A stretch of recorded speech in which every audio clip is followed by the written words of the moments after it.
గత ప్రభుత్వం two up ఛార్జీల పేరుతో వేల కోట్లు వసూలు చేసి ప్రజల నడ్డి విరిచిందని మంత్రి ఆనం రామనారాయణ రెడ్డి అన్నారు. కూటమి ప్రభుత్వం వచ్చిన తర్వాత టూ అప్ ఛార్జీలను పూర్తిగా రద్దు చేసిందన్నారు.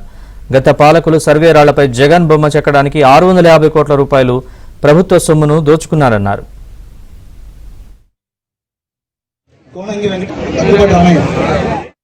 చట్టం గాని మనం అధికారంలోకి వస్తే ఈ చట్టాన్ని వెంటనే రద్దు చేస్తామని చెప్పడం జరిగింది.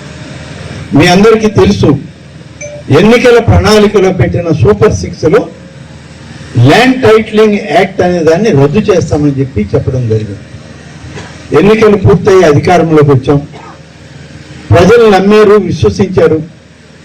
మనం రాగానే ప్రజల యొక్క ఆస్తుల మీద ప్రజలకే హక్కు ఉండాలి, రైతుల యొక్క భూమికి రైతే హక్కుదారుడిగా ఉండాలి తప్ప ఎవరో దీన్ని లాక్కునే పరిస్థితి రాకూడదని చెప్పి ఆనాడు అధికారంలోకి వచ్చినటువంటి వెంటనే ఇప్పటికి 4 మాసాల క్రితమే మొదటి సమావేశంలో అప్పుడు ప్రభుత్వం పెట్టిన ఈ ల్యాండ్ టైటిలింగ్ చట్టాన్ని వెంటనే రద్దు చేశాం.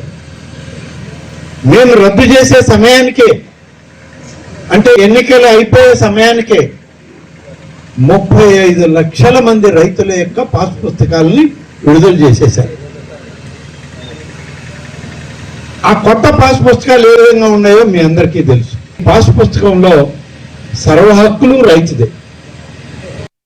ప్రతి కుటుంబం ఆనందంగా ఉండాలి, విద్యుత్ వాడుకోవాలి, అదనపు ఛార్జీలు వెయ్యము అని చెప్పి గట్టిగా చెప్పండి అని చెప్పి మంత్రి గారు కూడా